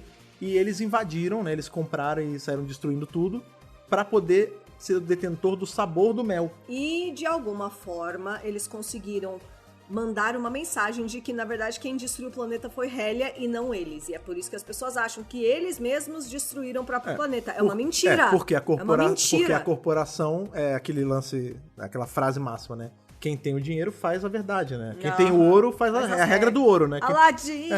Como já diria Jafar, é a regra do ouro. Quem tem o ouro faz as regras. Quem tem o ouro, nesse caso, quem tem o dinheiro, cria a verdade, né? Tipo, a corporação, ela não pode ser vista como uma corporação genocida que matou um planeta inteiro. Como é que ela vai vender? Pra roubar um recurso. Não. Ela foi a corporação que ainda conseguiu salvar o doce sabor do mel e transformar isso num produto. Ela só tava tentando ajudar esse planeta de bárbaros, canibais, feiticeiros. E que se destruíram. Ela foi a salvação. Ela pacificou o local. Ela só foi levar a democracia pra esse planeta que casualmente tá boiando numa poça de petróleo. Entendeu? É isso, sacou? Gente. Vocês estão entendendo? Vai estudar um pouquinho de história que vocês vão entender. É isso. Isso é um dos comentários que você consegue ver nisso, tem mais, né? Mas é esse caminho aí, gente. É isso aí. Mas enfim, e aí a gente vê que, né, o quão sujo é isso tudo, né? Todos os lados ali têm uma motivação e usam dessa motivação pra algo, né? Você vê que o doutor, ele chega a falar com o Kid e fala assim, não, tudo bem, eu tô sabendo, eu sei já entendi o que rolou, mas nada justifica o que você tá fazendo. Você vai... É um genocídio. Você vai matar todas essas pessoas. E ele fala, não, eu vou mesmo. Aí o doutor fala assim pra ele, que é a hora que a gente começa a ver a ira do Senhor do Tempo aparecendo. Ai, né? que delícia, adoro esses esses momentos. Você me jogou no espaço e você congelou meus corações. Eu vou mostrar como é o frio do meu coração em cima de você. Eu vou descer a mão pesada da justiça em você agora, meu irmão. É uma pegada meio Jules de Pulp Fiction, né? Strike down upon thee with great vengeance and furious anger. E sacou? o doutor, ele tá neste momento, nesse diálogo que ele tem com o Kid, ele tá naquele momento de fúria mesmo. Eu gosto muito de ver o Chute nesse momento. A gente já viu ele assim com o Conrad há 2 episódios. Mas não chegou perto disso aqui, hein? Sim, porque depois ele até fala pra Belinda, né, que o meu gatilho foi pensar nas pessoas do meu planeta natal, que também morreram em questão de segundos. E a gente sabe que também tem a ver com ela, né? O Sim. gatilho é porque, putz, eu prometi... genocídio, eu fiz gente. uma promessa de vida pra essa menina. Tem uma hora que ele fala. Ele fala, sua amiga, ele fala, eu sou o protetor dela. E eu falhei, né? Ele não fala que falhou, mas ele se sentindo que falhou. Porque ele acha que ela morreu por boa parte do episódio, né? E ele quer levar ela de volta pra casa. E aí né? você vê o quão assustador pode ser o doutor quando ele tá com raiva, né? Ao longo da série, a gente vê isso várias vezes, né? Desde a série clássica. Você vê o doutor falando que tem que esmagar a cabeça de Homem das Cavernas com pedra. Isso. Você vê o doutor partindo pra cima das pessoas fisicamente. Você vê o sétimo, ele tinha esse lance, essa raiva incubada, assim. Ele era o cara tático pra caramba, mas quando ele surtava, ele surtava. O sexto tinha muito isso também. Todo doutor tem essa faceta, a gente vê o 11º com isso, o 9º com isso. Todo doutor tem uma hora de fúria, né? Acho que talvez uma das que a gente vê mais é justamente com o 10º, se você tentar puxar aí dos últimos anos, né? A última era, quando ele faz aquilo com a família de sangue, né? Que ele bota cada um numa prisão e tudo mais. Aqui é mais ou menos isso, ele tá full tomado por raiva, por ódio, Sim. por conta de tudo que tá acontecendo. E quando ele chega pra enfrentar definitivamente o Kid ali, ele arma um plano com os meninos, né, com o casal. Ele fala assim, envolvendo hologramas. Que basicamente ele se projeta como se fosse o doutor mesmo na sala.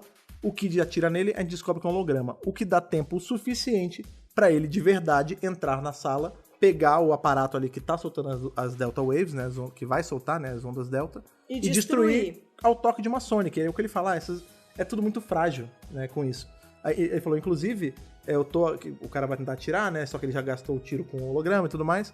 E o doutor, ele tá com um novo aparato ali que um dos caras ajuda ele a fazer, né? Que ele cria uma luva que consegue tangibilizar luz. Né? Ele faz luz dura, né? Então, aí você vê o quão agressivo o doutor consegue ser, porque ele vê, olha só, eu tenho uma luva que consegue transformar um holograma em coisas sólidas. E eu tenho um holograma meu bem atrás de você. E aí ele começa a pegar no cara, e você vê que ele tá machucando, né?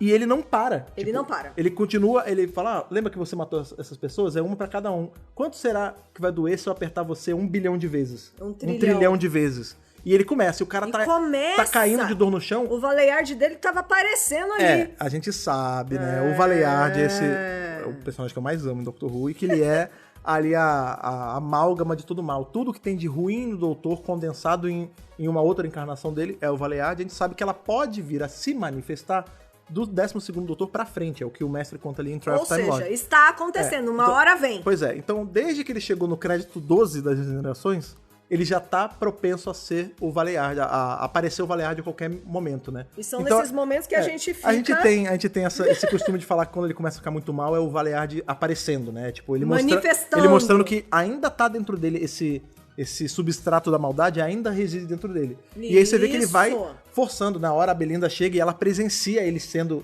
Ela já tinha ficado meio assustada que ela ouviu ele falando, e agora ela tá vendo ele fazer, né, efetivamente, né? E a Belinda, ela fica horrorizada, como toda companion deve ficar, porque qualquer companion naquela situação ficaria. E o mais interessante é que o subconsciente dele ali com a Susan, que a gente ainda não sabe se é de fato a Susan mesmo ou não, mas ela fala, Doctor, stop, Grandfather, stop. Tipo, e ele não para. Para, você tá fazendo uma coisa errada. Enquanto ele tá torturando o cara, por isso que eu falo que pode ser só o subconsciente dele se mostrando como a Susan pra tentar acalentar ele, né? E não a Susan propriamente dito, mas eu espero que seja ela, mas enfim. No meio ali que ele tá torturando o cara, a Susan aparece e fala, vovô, para, tá bom, chega. E ele... Tá demais! Você vê que ele tá com peso de estar fazendo, mas ele continua. Inclusive, pra galera que gosta de criticar o Chute, nenhuma lágrima derramada aqui, só ódio, né? Neste momento, porque depois no final da apresentação da moça, dá um chorinho. Não, mas aí todo mundo chorou ali. Todo mundo. Eu vou te falar que eu nem reparei se ele tava chorando ali. Ele deu uma choradinha. Mas todo ponto mundo tava chorando. Ponto todo mundo. Aqui não tem parte boa, né? Ele tá torturando o cara, ele tá com peso nisso e ele tá fazendo. No momento que a Belinda chega, ela consegue dar um freio nele. Que ele para. Que é o papel da companion. Que ele vai ali, abraça ela e tudo mais. E fica tudo certo. Mas ele dá um recadinho pro Kid, eu até anotei a frase, porque é uma frase que é bem assim, bem impactante, dura. né? O gelo que você colocou no meu coração vai ficar lá pra sempre. Do Quer tipo, tô de dizer- olho, né? Não, e assim, a forma como você me feriu não será facilmente esquecido, né? Eu acho que é mais ou menos isso. Eles conseguem ali, a diretora do rolê todo, ela consegue colocar os drones ali, os guardas, né, no controle dela de novo. Eles Isso. conseguem deter o Kid e a menina. Levem ele para o monolito da justiça. Os dois, prende né? ele ali, ele e a menina, né? A menina também é a namorada dele. E aí o que acontece é o seguinte, todo mundo fica ali a salvo, quem sobreviveu, né? E o doutor, ele consegue chegar ao ponto de resolução. Ele fala assim, tipo, as pessoas, tá bom, as pessoas estão ali boiando, como eu vou conseguir salvar todas elas? Porque elas ainda estão relativamente seguras ali. Aí ele lembra do Rylan, ele fala, o Rylan. Já sei. Aí ele, e se eu conseguisse, quem dera eu tivesse alguém que conseguisse puxar ele com luz dura, com luz sólida, né? Aí o cara, tem eu. Aí O companion dele beleza. ajuda. Aí ele puxa, ele fala, quem sabe seria bom se eu tivesse uma pessoa da área médica que conseguisse pegar aquele pod do Rylan e fazer ser uma câmera de ressurreição. Aí o cara ajuda, né? E aí você vê que ele vai usando... É um trabalho em equipe mesmo. Ele vai usando, exatamente. É sobre, de novo, né? Se a gente parar pra pensar que isso é uma alegoria ao Eurovision, que fala sobre união de povos, né? Isso! Ele uniu todo mundo ali Isso pra mesmo. poder fazer, né, esse esforço conjunto, né? Ele fala, podia ter alguém pra ajudar o cara a sair do pod, podia ter alguém pra transformar cada um dos camarotes ali num pod gigante. Aí a gente vai usar o ajudante ali da Cora e tudo mais. Então a gente chega nesse momento do Everybody Lives mesmo, que é o doutor fazendo o que ele faz melhor, que é salvar as pessoas, mesmo que seja mais de 100 mil pessoas, uma por uma, ou de grupinho em grupinho, ele consegue puxar todo mundo de volta. É o que ele fala com o cara, Gostei, fiquei feliz. você conseguiu o Rylan. Consegue mais umas 100 mil vezes, né? Então você vê que ele vai tirando de um em um no começo, aí começa a vir dois, aí eles começam a voltar todo mundo naquelas câmaras gigantes. Exato. E é muito legal, você vê que é um esforço conjunto mesmo. É legal. A Belinda também ajuda, né? Porque Sim. na hora o enfermeiro que ajuda é o enfermeiro do futuro, que sabe mais das coisas. E no momento que o Rylan sai, primeiro ela surta, que é o Rylan. Eu amei que ela dá um berrinho assim, ela... Eu acho que dá pra dizer que é até a Varda mesmo surtando com o Rylan, né? Maravilhoso. E aí ela pega, não, vem que você acabou de voltar dos mortos, eu te ajudo. Ele fala, um comentário à minha carreira, né? ele brinca, né, com ele mesmo ali. E aí ela é esse ponto de ajuda, ela ajuda depois que a pessoa já tá de volta. E, cara, é muito maneiro. E você vê que Muito gostoso esse depois momento que do episódio. tá todo mundo salvo, todo mundo que a gente Everybody viu lives. indo pra cima, sendo salvo, o Rylan com a mulher gato ali da vez. Mulher gato, gente. Mais um momento aí, Também Russell um T. callback Davies, da era 1 do Davis, né? ele fala, não, agora não tem muito porquê a gente continuar com o concurso, né? Porque a gente quase morreu. Aí todo mundo ri, você vê que, né? Aí eles conseguiram, tá todo mundo feliz por estar vivo. Ele fala, mas uma música ainda vai ser cantada, que é essa música da Cora. E essa é a hora mais bonita ali desse momento dela, porque não é só o momento que ela canta essa música bonita e tudo mais. É o momento em que ela sai desse armário sobre da onde ela vem. Que ela fala, eu ia cantar a música tal, que era aquela música ridícula do pé. Mas eu vou cantar uma música que é do meu planeta natal. Chamado Hélia. De Hélia. Aí o pessoal já fica meio assim. Você vê que todo mundo fica em silêncio e tem uma pessoa que grita assim, volta pro seu planeta, sai daqui. Olha que interessante, Então né? ainda tem, tipo, essa mulher acabou de ajudar todo mundo a ser salvo. Todas essas pessoas estavam em conjunto se ajudando e mesmo assim ainda tem gente que carrega esse preconceito só porque ela veio de um outro lugar. E você pode ter certeza que tinha gente que gostava muito dela, era fã dela antes sem nem saber. E né? ela canta, assim, o que ela canta quebra essas pessoas todas. Você vê que não tem um pio, as pessoas estão em êxtase ali de ouvir. E é uma música muito bonita, né? No Unleashed, a atriz que faz, ela é cantora, canta muito bem e tal, ela comenta que, tipo, a minha música, de todas as que cantou, tirando a da galinha, do pipapapá, ela é a única que não é com letra da nossa, né, com o nosso idioma e tudo mais. Não é nenhum idioma da Terra. É uma coisa criada, né?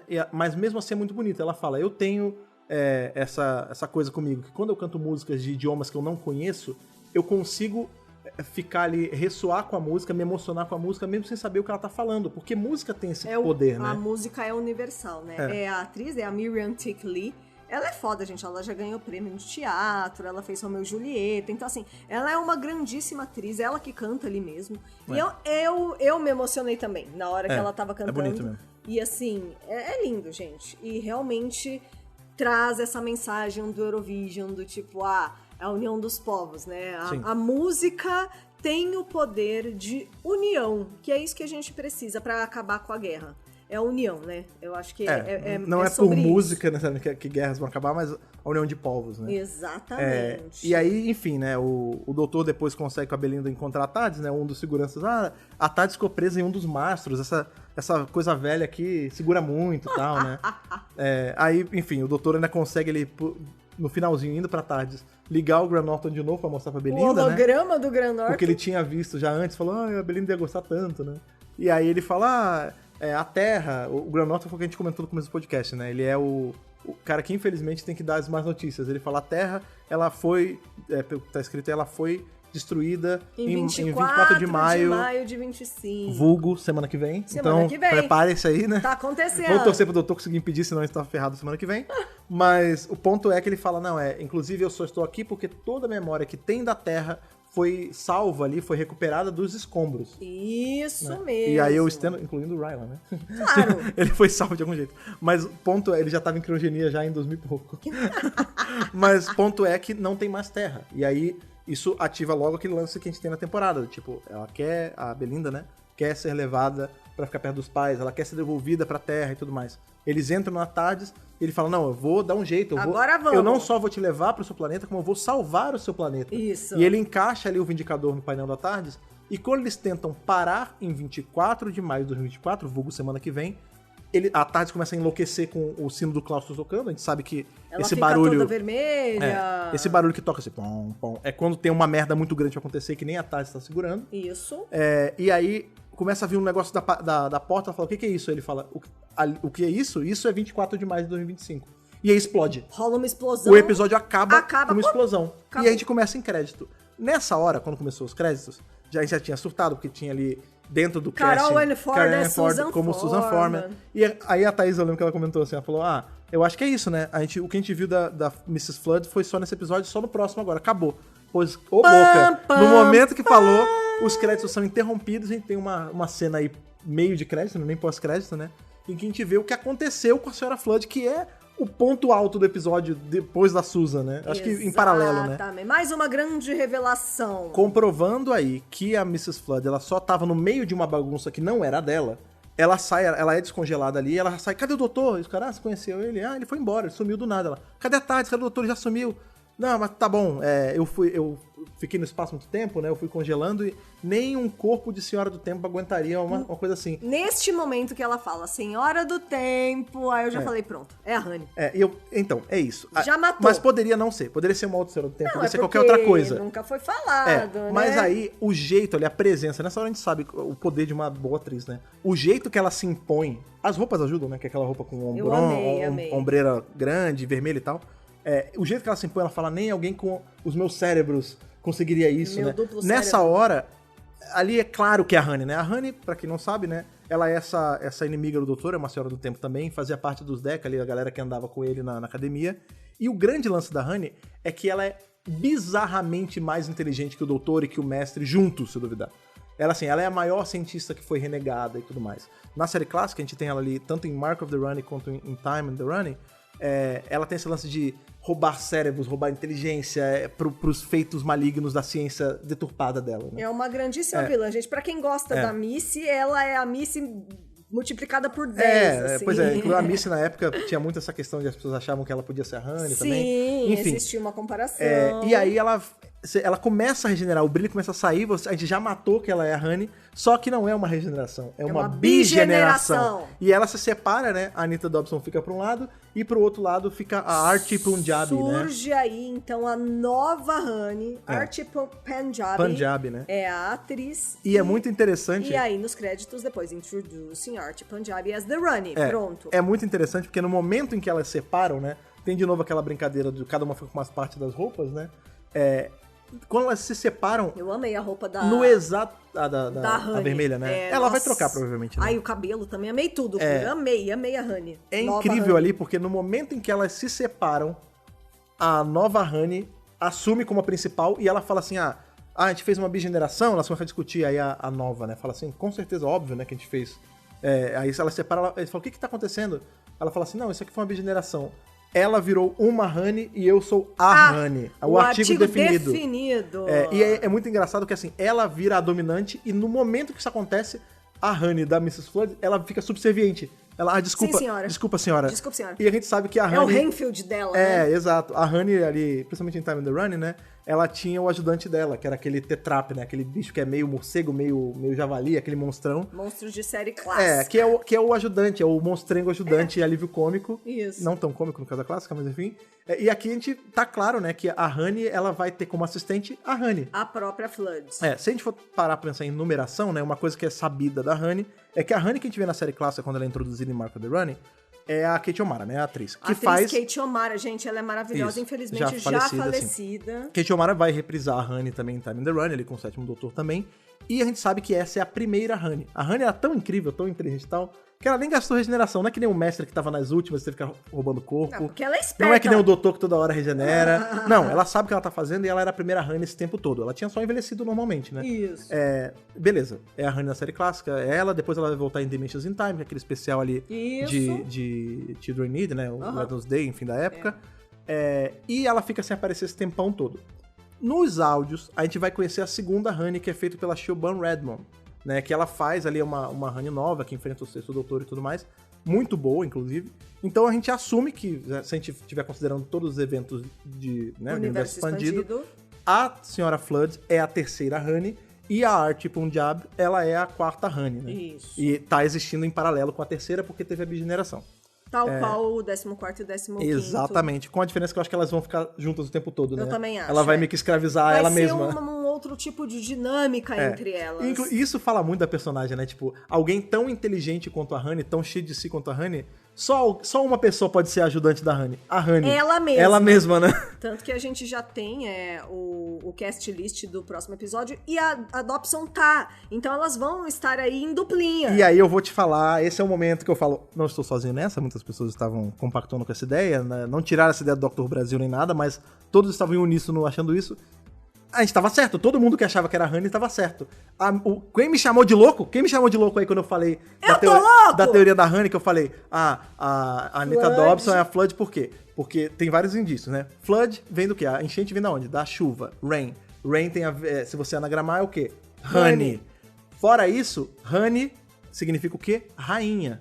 Exatamente. A Anita Dobson é casada com quem? O cara do Queen. O remake do Queen. O Davis planejou tudo isso aí, ó. Tava ali, cara, pra todo mundo ver. Tava tudo ali. E aí a gente tem a revelação de 45 do segundo tempo ali, 49 do segundo tempo, sei lá, que a Honey tá de volta e ela é a vilã por trás desse rolo todo. Nesse episódio ela foi só uma vítima no rolê todo. Só uma vítima. Mas foi o que a gente precisava para ter mais uma Honey. Então assim, não foi só a volta da Honey. Não. Foi a volta da Honey, bigeneração da Honey. Temos duas Honeys. Vai enfrentar o doutor. Esse doutor não precisa do mestre aparecendo.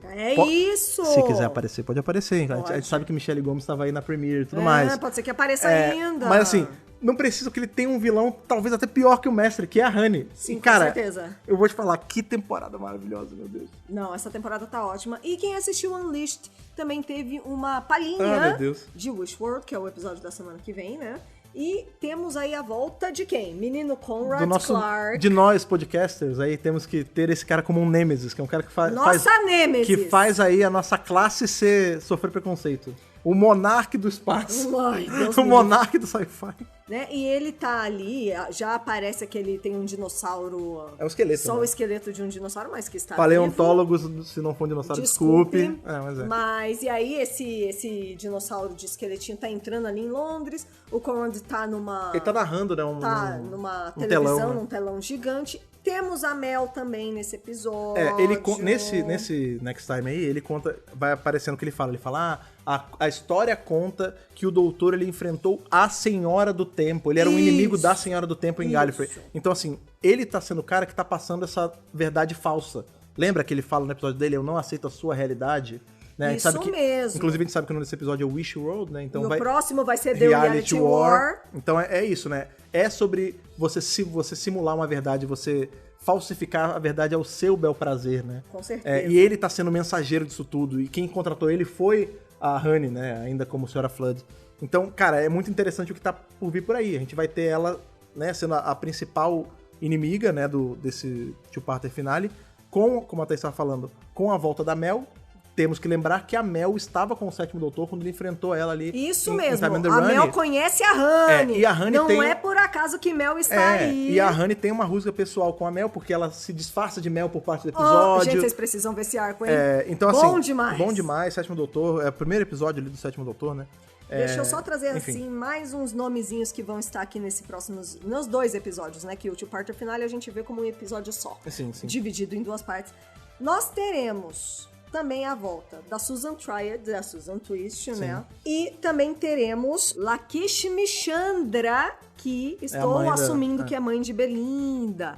Então, assim, vai ser bom pra caralho. Pois é. Eu não vejo a hora, meu Deus do céu! Novamente, nós estamos aí em uma das melhores temporadas dos últimos anos. Tá muito bom isso aqui. Nossa, não gente. Não consigo pensar em alguém que acharia isso ruim. Eu vou até falar uma coisa aqui. A minha temporada favorita até agora foi a 10ª. Mas Também. Essa aqui tá chegando muito perto de ficar não digo, pau a pau. Não digo que é melhor que a 10ª, não. A 10ª ainda tá muito grande no meu coração, mas é muito boa. Mas, gente, tá sensacional essa temporada. Tem que muito é isso? tempo que a gente não tem uma temporada tão sólida, tão bem amarrada, assim. Bem trabalhada, né? Assim, a gente...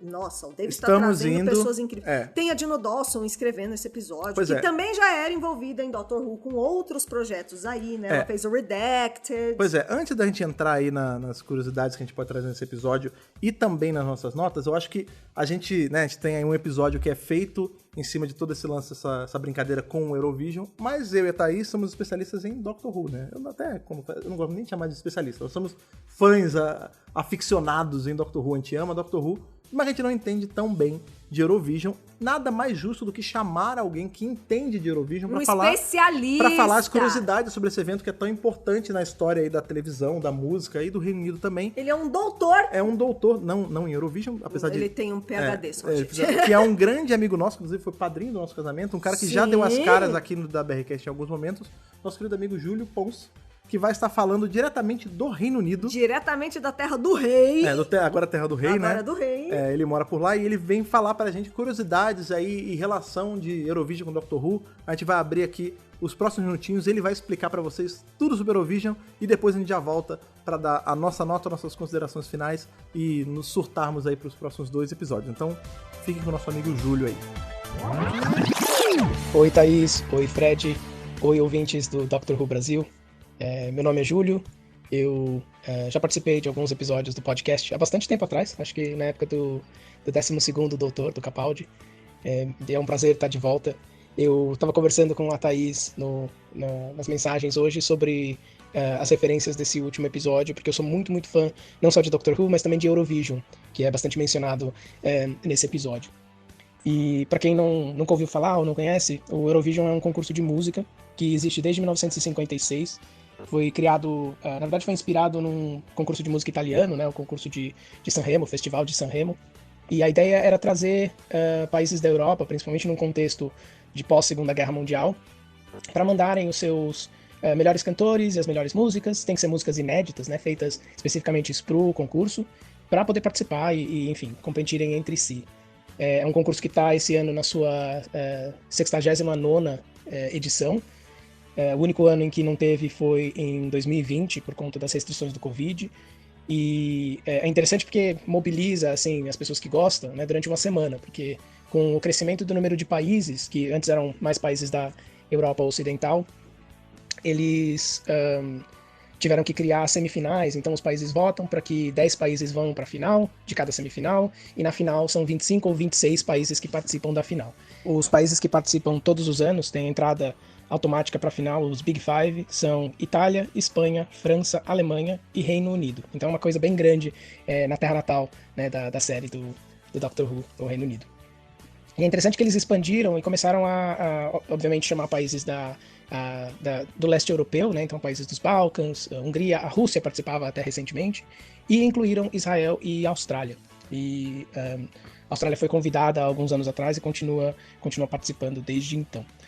Os países que mais participaram foi a Alemanha participou de todas as edições menos uma, e os que mais ganharam na história do concurso são Irlanda e Suécia, com 7 vitórias cada um. O que é interessante do concurso é que os países podem mandam os seus melhores cantores, as melhores músicas, mas não tem muita restrição sobre cidadania, sobre de onde as pessoas são, né? Então, por exemplo, um um dos vencedores mais famosos é a Celine Dion, que ganhou em 1988 pela Suíça, que é onde é esse ano. A Suíça ganhou ano passado, então ganhou o direito de ser o país anfitrião esse ano. E a Celine Dion ganhou em 1988 com uma música em francês, apesar dela ser canadense. Um outro artista que ganhou bastante exposição durante o concurso, em 1974, foi o ABBA.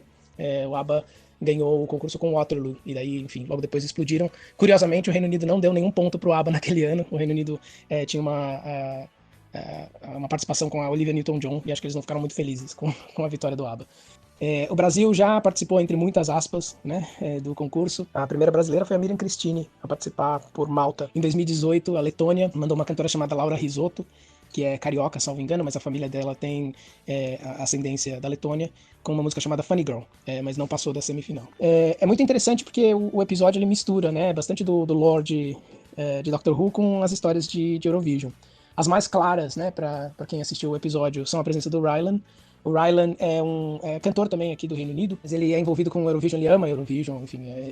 A BBC começou a colocar ele como um dos apresentadores principais de entrevistas com artistas. Ele tem um programa na rádio, na BBC 2, e ele apresenta as semifinais, junto com o Scott Mills, que é um radialista aqui no Reino Unido.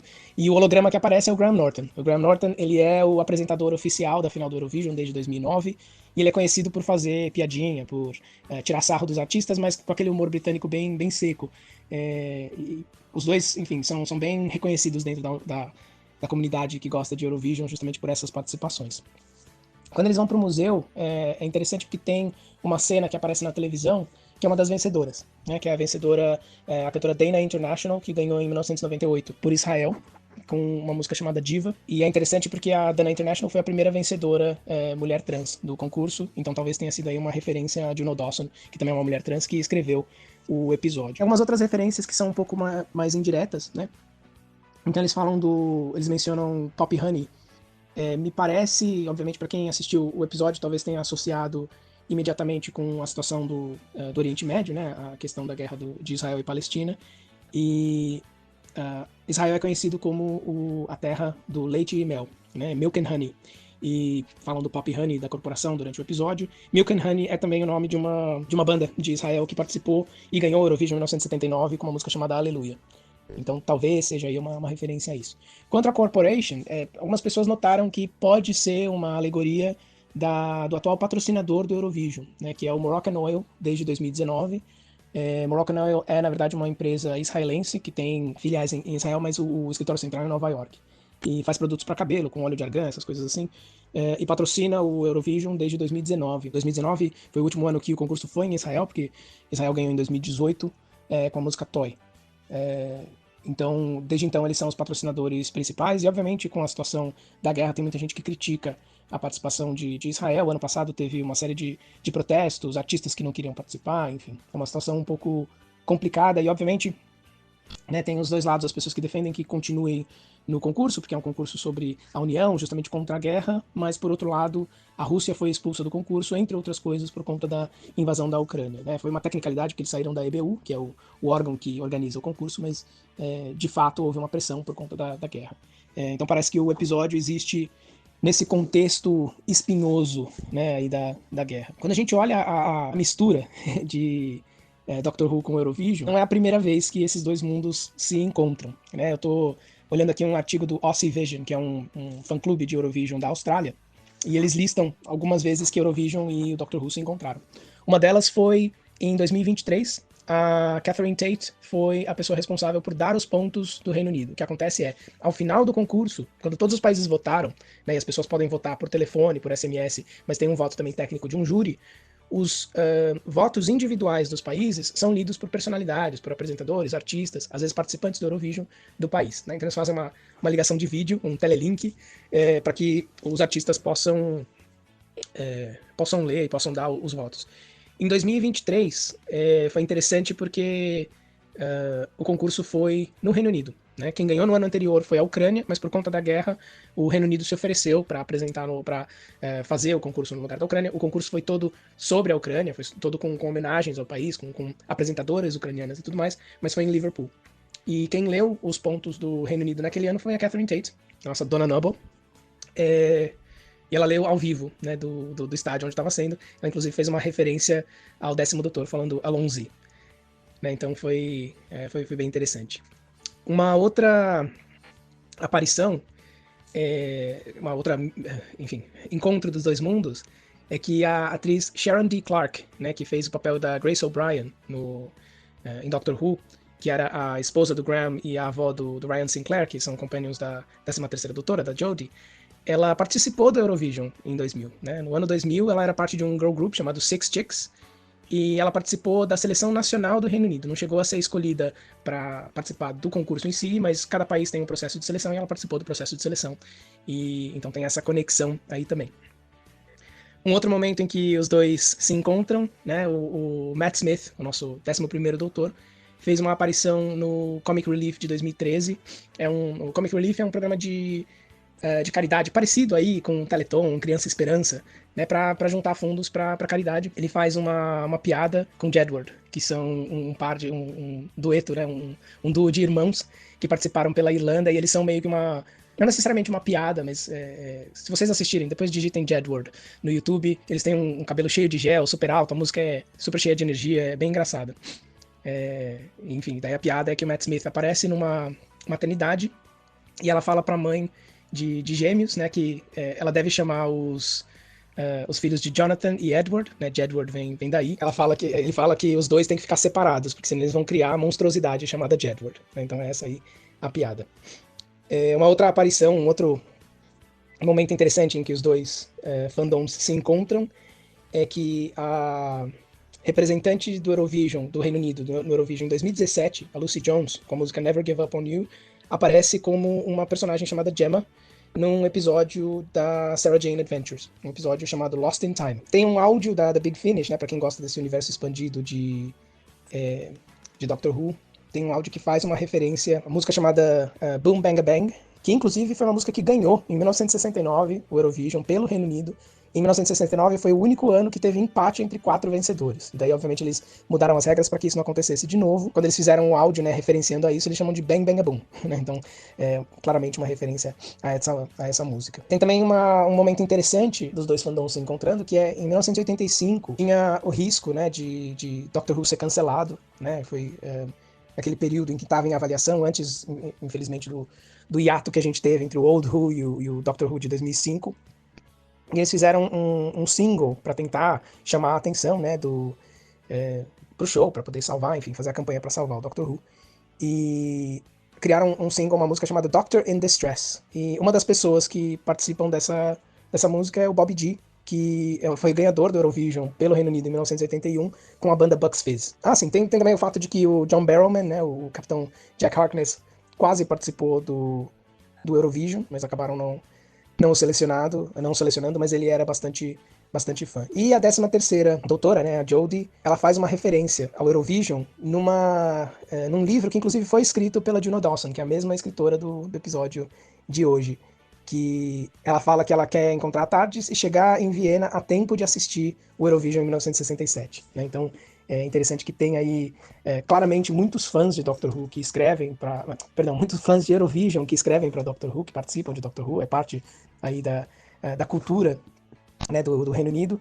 E esse episódio, eu sinceramente achei uma grande homenagem. Né? Ele fala justamente dessa questão de que o concurso ele foi criado, né, para trazer paz, foi criado para a união, foi criado para os países celebrarem, né, a música, celebrarem, né, inclusive o slogan do Eurovision atualmente é United by Music, né, justamente para ressaltar essa questão de união, mas que nesse contexto, né, aí da participação de Israel e da guerra e tudo mais, as coisas ficam um pouco menos claras. Acho que, obviamente, se a gente for olhar a fundo, a alegoria que fizeram não é muito perfeita, né, tem a questão do doutor perdendo um pouco a cabeça, sendo até um pouco violento ali com as pessoas que fazem o ataque ao concurso, né? Mas eu acho que tem aí algumas mensagens maiores, né? Umas mensagens mais gerais, que obviamente acho que a Thaís e o Fred vão saber explicar muito melhor do que eu, principalmente em relação ao lore de Doctor Who, mas que acho que demonstram, né, a complexidade, a problemática que é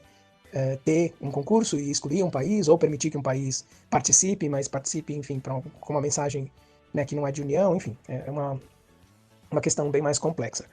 O episódio saiu no iPlayer, né, aqui no Reino Unido às 8 da manhã, mas tem a previsão de que passe ao vivo logo antes da final do Eurovision, então tá programado para passar na BBC. O único risco é se a final da FA Cup ultrapassar aí as 2 horas, talvez o episódio tenha que ser remanejado, mas é muito interessante que quem estiver assistindo TV, assistir o Eurovision do Doctor Who e na sequência o Eurovision do Planeta Terra. É bem curioso. E é isso. Espero que vocês tenham gostado do episódio, espero que vocês se interessem por Eurovision, eu continuo apaixonado pelo concurso, é uma das melhores, assim, das maiores diversões que eu tenho é assistir ao vivo. E esse ano tô na torcida para que Luxemburgo ou Malta ganhem. São 2 músicas bem diferentes, mas são 2 músicas que têm um quê de especial. Vamos ficar na torcida. Um abraço para todo mundo. Aí você vê, né? Uma pessoa que manja do que tá falando. Quem sabe, é uma aula. Esse homem não é professor no Reino Unido à toa. Quem sabe faz ao vivo. Cara, não foi ao vivo, mas ele faria ao vivo. Pra gente foi, né? Porque ele gravou pra gente ao vivo. Exatamente. Júlio, muito obrigado pela participação no da BRCast. Eu não conseguiria pensar em ninguém melhor pra falar de Eurovision aqui. Então você que é fã de Eurovision, eu super dou a dica de vocês seguirem aí o Júlio pelas redes sociais. A gente vai deixar linkado aí o perfil dele. Ele é um cara que manja muito de Doctor Who também. Ele ama a série, ele ama Eurovision. Então acho que é isso, né? Fica o nosso muito obrigado por trazer esse conhecimento que a gente não tinha, Nosso né? convidado especial da semana. Sim. Mas já tivemos o Júlio falando quanto ele gostou do episódio, falando todos os poréns e tudo mais dele. Eu queria saber... Tem curiosidade? Olha, algumas curiosidades só de elenco. Quero falar da Juno Dawson. Fala aí. O Júlio comentou da Juno Dawson, mas vale você falar que também. Ela é uma roteirista trans, então olha só que legal, né? Ela já fez o Doctor Who Redacted, que rolou em 2022 e é como se fosse um podcast sem script. Não, na verdade é uma história, né? É uma coisa ficcional em formato de podcast, né? Isso, exatamente. Também escreveu 2 livros de Doctor Who, BBC New Series Adventures, The Good Doctor, se não me engano acho que é a 13ª. Também fez Big Finish, Torchwood. Ela está sempre envolvida com Ela tá por aí. E o Davis trouxe ela pra fazer esse episódio do Eurovision. Sim. Então, maravilhoso, assim. Uma pessoa que tá muito envolvida com o Eurovision, escolheu a pessoa certa. A dedo. Já ouvi pessoas falando por aí nas internet, tipo, já dá pra martelar ela como próxima showrunner? Queria. Muito boa. Nossa, queria. Eu tenho meus favoritos aí, mas enfim, não é esse assunto. Mas ela é muito boa mesmo. A gente tem aí o Kit, que é o vilão do episódio. É o Freddie Fox. Não confundir com Freddie Peacock. A gente já tá indo uma outra semana, porque a gente tem a outra semana que o podcaster é maligno, é mau. E agora tá tendo um cara que chama Freddie e tem um animal depois. Tem um animal depois. Não é o então, pavão, assim, mas é a raposa. Fred Pavão, muito maior que Freddie Fox. Não o ator. O ator é legal pra caramba. Agora, o ator muito maior que o Kid, né? O ator, tudo bem. O ator tá tudo mas certo. Mas o ator tem um nome lindo, isso aí. Freds com nome de bicho... represents, mas o vilão é péssimo. Ele fez 2 séries com o David já, que é o Cucumber e o Banana, que são séries que são interligadas entre si. E peraí, não é uma série só? Não. São 2 séries? São. Eu não sabia. É mesmo? Você tem certeza? Absoluta. Caraca, eu não sabia não. E, inclusive, eu sou louca pra ver essas séries. Quem aí já viu Cucumber, Banana, me fala aí que eu quero ver. Porra, nome de série maluco. Mas quem é fã de House of the Dragon também viu Freddie Fox, porque ele é o Sir Gawain Hightower, irmã da Alicent. Irmão, né? Ele é irmão da Alice. Alicent. Olha aí. Apareceu agora já na 2ª temporada. É verdade. Eu não marquei muito a cara dele, não. Sim, é ele mesmo. Não reconheci sem os chifres. Que absurdo. Também falar um pouquinho do Rylan, né? O Rylan começou aí concorrendo naquele programa X Factor de música, né? Sim, então, sim. ele... Concorrendo. Bacana. Venceu o Celebrity Big Brother, já participou do Big Brother de celebridades. Já apresentou Strictly Come Dancing, que é aquele programa que aparece às vezes antes de Doctor Who, né? E desde 2018 ele faz aí o Eurovision. Então, nossa, figurinha super carimbada. Quem vê Eurovision já sabe quem é Rylan. Associa, né? Quem vê Eurovision associa ao Rylan, né? E quem escuta, né? Não vê, porque a gente tá só por áudio. Quem escuta do WRCast associa esse final de programa, já quando vai chegando aí mais ou menos nessa altura do campeonato. Associa o momento em que nós damos nossas notas depois de revisar o episódio, comentar, surtar com vocês. E eu quero saber de você, aniversariante do dia, se você tá ouvindo esse podcast no dia 17 de maio de 2025, uma semana antes do fim do mundo, aparentemente, é aniversário de ninguém menos que a criadora do Doctor Who Brasil e também a pessoa mais importante na minha vida, que toma conta do meu coração. Hoje em dia eu tenho 2 corações pra isso, né? Uma pra minha esposa, uma pro meu filho. Ela está fazendo aniversário, mais um ano de vida, essa pessoa maravilhosa que eu amo tanto e que não existiria nada disso se não fosse ela. Meus parabéns, você é uma pessoa excelente, eu não canso de rasgar sua seda, mas eu quero saber, antes da gente sair pra comemorar seu aniversário... que isso, eu fico até assim, Eu sabe? fico assim quando eu penso que eu tenho a sorte de estar com você, de verdade. Você para, hein? Não, é verdade, que sério. isso? Eu quero saber a sua nota para The Interstellar Song Contest, ó canção da minha vida. Eu fico sem graça, eu nem sei o que pensar, ó, me desconcentra todo. Eu sou um cara, vocês, pessoas que têm loved ones, né, sendo namorado, namorada, namorade, ame e admire a sua pessoa especial o tanto que eu admiro e amo a minha. Porque é isso que tem que fazer. A gente tem que ser o maior fã da nossa pessoa favorita, sempre. Fala sua nota, para de enrolar. Ah, você que tá me fazendo ficar assim. Não, tá, vamos lá, volta, foco. Bom, gente, né, a gente tá aí rasgando seda pro episódio. Então, acho que seguindo a crescente aí de notas boas, porque nós tivemos notas boas ao longo de toda essa temporada. Sem mais delongas, Interstellar Song Contest, um Tenant Segundo Testamento. Segundo Testamento? Segundo Testamento, é o 14, né? 14 Novo de Testamento, 15, enfim. Novo Testamento. 14 de 15, eu achei um episódio, assim, fabuloso. Primoroso. Entendi. Teve Carol and Ford, meu aniversário, Que tava no episódio, né? teve a nova Honey, tem tudo. Tem a Honey antiga também, porque tem as duas, né? Teve música, foi emocionante, Eu teve ri, eu chorei. um casal de companions. Ah, gente, não tem o que falar. Amei de tudo que a gente falou aqui hoje. Um presentão. 14 de 15 pra Eurovision Do espaço. Eurovision Hoover. Entendi. Fred Pavão, eu quero saber a sua nota pra Interstellar Song Contest. Eu tô impressionado, porque normalmente o que a gente vê aqui nesse podcast é ou a gente dando nota igual, ou você dando notas mais altas que eu. Dessa vez, eu vou ser o cara da nota alta. The Interstellar Song Contest, por conta de tudo isso que a gente já falou no podcast, por conta do que você acabou de falar, a gente tem a Susan voltando, a gente tem a Honey voltando, bigenerando, a gente tem o doutor mostrando esse lado sombrio dele, a gente tem um comentário sobre problemas da vida real, a gente tem tudo que o episódio precisa. The Interstellar Song Contest leva pra mim 15 de 15. Gátua de gátua. Que episódio fantástico, velho. Eu não consigo colocar Sem em palavra. defeitos. Eu não consigo colocar em palavra o tanto que gostei, fora toda essa 1 hora cacetada que eu já falei Que aqui. a gente já falou. Então é isso, cara. Pra mim, a nota máxima, eu sei que a gente ainda tem aí Wishworld e Reality War ainda por vir. Espero que eles mereçam a nota máxima também. Espero que eu tenha que extrapolar a nota máxima e ir pra um curador, pra uma aliada, enfim, lá pra frente. Mas é isso, cara. Meus corações só dizem uma coisa.